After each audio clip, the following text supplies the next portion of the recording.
Hello అండి, అందరికీ నమస్తే. నేను దిలీప్ కుమార్. మనం ఈరోజు రూమ్ వైజ్ ఇంటర్నల్గా ఫాల్ సీలింగ్ అది చేసుకున్న తర్వాత ఇంటర్నల్గా లైటింగ్ ఎలా ప్రొవైడ్ చేసుకోవాలి అనే విషయం కూడా ఒకసారి కొంచెం క్లారిటీ తీసుకునే ప్రయత్నం చేద్దాం. ఫాల్ సీలింగ్లో మనం వైరింగ్ ప్రొవిజన్ అది చేసుకున్న తర్వాత ఎట్లయితే కావాల్సిన రూమ్ వైజ్గా ఎటువంటి లైటింగ్ ప్రొవిజన్స్ అవి చేసుకోవాలనుకుంటామో ఆ విధంగా లైట్స్ అనేవి మార్కింగ్ చేసుకోవాలి.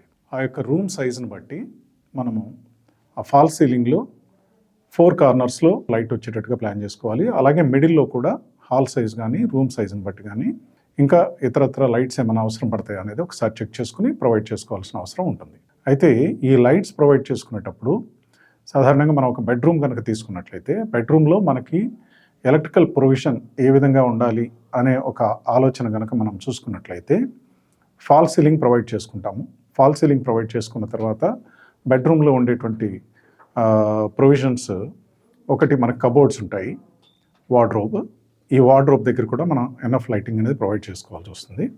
అలాగే రూమ్ వైజ్గా మనం లైటింగ్ అనేది తీసుకునేటప్పుడు ఒక బెడ్రూమ్లో కనుక తీసుకున్నట్లయితే ఆ బెడ్రూమ్ సైజ్ అప్రాక్సిమేట్లీ అరౌండ్ ఒక 14 feet ఇంటూ 16 feet సైజ్లో కనుక బెడ్రూమ్ కనుక ఉన్నట్లయితే మనకి సో ఇక్కడ లైటింగ్ ప్రొవిజన్ ఈ విధంగా మనం తీసుకుంటే అప్రోప్రియేట్గా ఉంటుంది.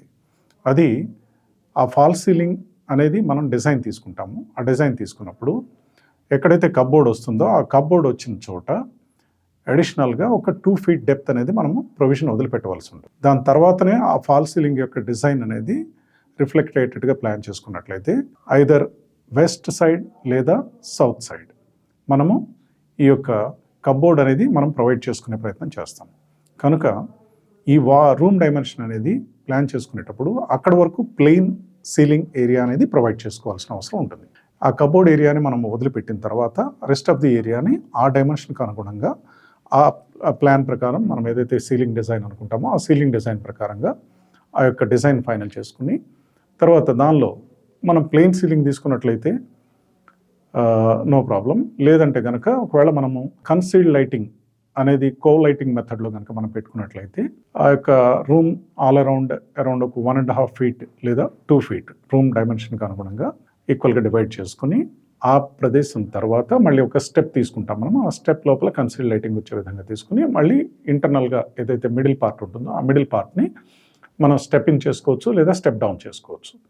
ఆ విధంగా స్టెప్ అప్ స్టెప్ డౌన్ ఆ విధంగా కూడా మనం ప్లాన్ చేసుకునే అవకాశం ఉంటుంది.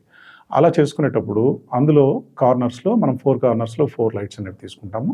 ఆ 4 లైట్స్తో పాటుగా మనం ఒక ఫ్యాన్ ప్రొవిజన్ సెంటర్లో వచ్చేసరికి ఫ్యాన్ ప్రొవిజన్ కూడా తీసుకుంటాము. అలాగే కన్సీల్డ్ లైట్ అంటే స్ట్రిప్ లైటింగ్ వస్తుంది. ఆ స్ట్రిప్ లైటింగ్కి కూడా మనం ప్రొవిజన్ అనేది తీసుకుంటాం. సో అలా తీసుకున్నప్పుడు ఈ యొక్క రూమ్లో డైమెన్షన్ ప్రకారంగా మనం చూసుకుంటే కనుక మినిమం 15 watts అనేది ఉండేటట్టుగా చూసుకోవాలి. ఆ 15 watts లైటింగ్ అనేది అట్లీస్ట్ 4 కార్నర్స్లో 4 లైట్స్ 15 watts ఉండేటట్టుగా చూసుకుని అలాగే మిడిల్లో 10 watts కనుక తీసుకున్నట్లయితే అంటే రూమ్ లెంగ్త్ మనకి 16 feet ఉన్నట్లయితే కనుక 4 కార్నర్స్లో 15 watts తీసుకుని అలాగే మిడిల్లో 10 watts కనుక 2 లైట్స్ కనుక మనం ప్రొవిజన్ తీసుకున్నట్లయితే సీలింగ్లో LED లైట్స్ ఆ సీలింగ్ లైట్స్ అనేవి మనకి సఫిషియెంట్గా లైటింగ్ ప్రొవిజన్ అనేది మనకు అక్కడ అవకాశం ఉంటుంది.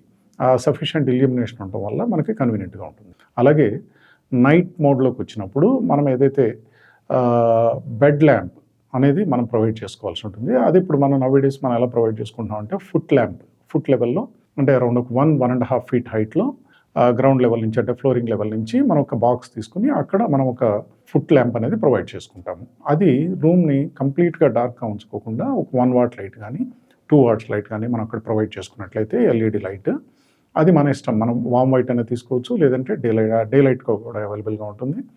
అలానే వైట్ కూడా ఉంటుంది. మనకి ఏది కన్వీనియంట్గా అనిపిస్తుందో దాని ప్రకారంగా తీసుకోండి. ఎల్ఈడీలో తీసుకునేటప్పుడు మటుకు బ్లూ లైట్ని అవాయిడ్ చేయడం మంచిది.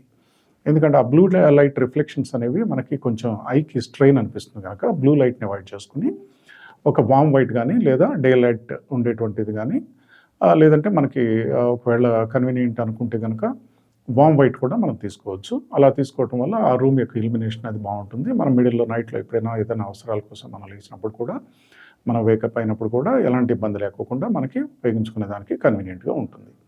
అలానే మనము రూఫ్లో ఇంకొక ప్రొవిజన్ కూడా మనం చేసుకోవాల్సిన అవసరం ఉంటుంది.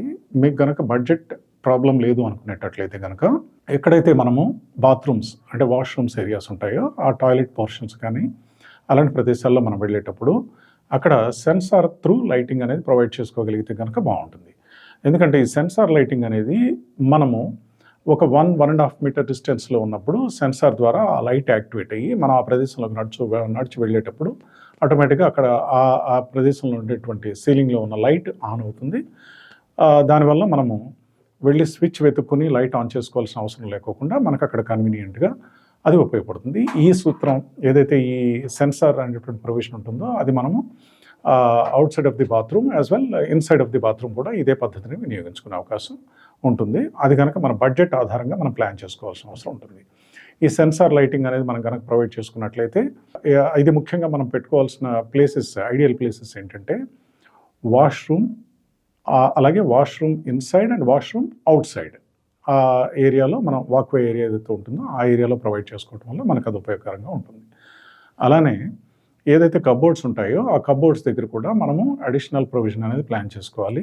ఆ కబోర్డ్స్ లోపల మనం ఏదైతే క్లాతింగ్ అవన్నీ మనము లోపలంతా వార్డ్రోబ్లో అవన్నీ మనం పెట్టుకుంటాం కనుక ఆ ఆర్టికల్స్ అన్నీ ఆ ఐటమ్స్ అన్నీ మనం తీసి వినియోగించుకునేటప్పుడు మనం ఆ స్లైడింగ్ డోర్ అనేది స్లైడింగ్ లేదా ఓపెనబుల్ షట్టర్ పద్ధతిలో మనం ప్రొవైడ్ చేసుకుంటాం కనుక ఆ కబోర్డ్లో ఇన్సైడ్ బోత్ సైడ్స్ కార్ కేస్లోనే మనకి ఒక స్లాట్ అనేది కట్ చేసి వస్తుంది. నవేడేస్ ఇప్పుడు మనము మాన్యువల్గా చేసిన అలా ప్రొవైడ్ చేసుకోవచ్చు. అలాగే మెషిన్ మేడ్ చేసుకున్నా కూడా అంటే డైరెక్ట్గా మాడ్యులర్ కనుక మనం తీసుకొచ్చి వార్డ్రోబ్స్ ఇన్స్టలేషన్ చేసుకునే పద్ధతి కనుక మనం తీసుకున్నట్లయితే దానిలో మనం స్ట్రిప్ లైటింగ్ అనే ప్రొవిజన్ ఆ విధంగా ప్లాన్ చేసుకునే అవకాశం అనేది ఉంటుంది. సో ఈ విషయాన్ని కూడా మనం గమనించుకుని adequate power provision for cupboard lighting అనేది కూడా మనం ప్రొవైడ్ చేసుకోవాలి. ఈ కబోర్డ్ లైటింగ్ అనేది కూడా మనం వీలు చూసుకొని మన యొక్క కన్వీనియంట్ ప్లేసెస్లో అవి సెట్ చేసి పెట్టుకుంటే సరిపోతుంది. వాటిలోనే ఇంకా అడ్వాన్స్డ్ టెక్నాలజీతో కూడా మనకు ఆ లైటింగ్ ఆపరేషన్స్ అనేవి ఉన్నాయి. మనం ఎప్పుడైతే డోర్ ఓపెన్ చేస్తామో ఆ డోర్ ఓపెన్ చేసినప్పుడు ఆటోమేటిక్గా ఆ లైట్ ఇల్యూమినేట్ అవటం వల్ల మనకు ఆ ఇంటర్నల్గా అక్కడ ఏదో స్విచ్ ఎక్కడ ఉన్నదో ఆ స్విచ్ని మనం ఆన్ చేసుకునే అవసరం లేకుండా ఆటోమేటిక్గా ఆన్ అయ్యేటువంటి మెకానిజం కూడా మనకి ఈ రోజుల్లో అవైలబుల్లో ఉంది. This is all are purely depending on our budget. ఈ బడ్జెట్ ఆధారంగా మనం ప్లాన్ చేసుకోవచ్చు. అలాగే ఈ స్విచ్ బోర్డ్స్, సాకెట్స్ ఇలాంటివి మనం ప్లాన్ చేసుకునేటప్పుడు కూడా మన బడ్జెట్ ఆధారంగా ప్లాన్ చేసుకుని వాటిల్లో different kind of products and different branded products ఉన్నాయి. లీ గ్రాండ్ ఇప్పుడు నవేడేస్లో మనము చాలా పాపులర్గా యూస్ చేస్తున్నాము. అలాగే కొంచెం మీడియం సెగ్మెంట్లోకి వచ్చినప్పుడు యాంకర్ అలాంటి ప్రోడక్ట్స్ కూడా మనం యూజ్ చేస్తున్నాము. యాంకర్లో కూడా యాంకర్ రోమా, యాంకర్ పెంటా ఇలాంటి ప్రోడక్ట్స్ ఉన్నాయి. వాటిలో కూడా మనం యూటిలైజ్ చేసుకునే అవకాశం మనకు ఉంటుంది.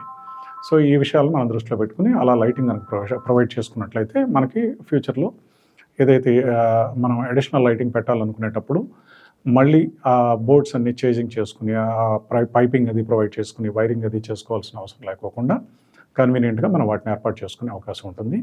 అలాగే ఇంటర్నెట్ లేదా వైఫై ఈ కనెక్షన్ రిలేటెడ్గా కూడా మనకు కావాల్సినటువంటి పాయింట్స్ మనం ఎక్కడెక్కడ పెట్టదలుచుకున్నామో ఏ ప్రదేశాల్లో మనకు అవకాశం ఉంటుందో ఆయా ప్రదేశాల్లో మనం వాటిని ప్రొవైడ్ చేసుకోవడం ద్వారా ఆ యొక్క కన్వీనియన్స్ అనేది మనకి ఉపయోగపడుతుంది.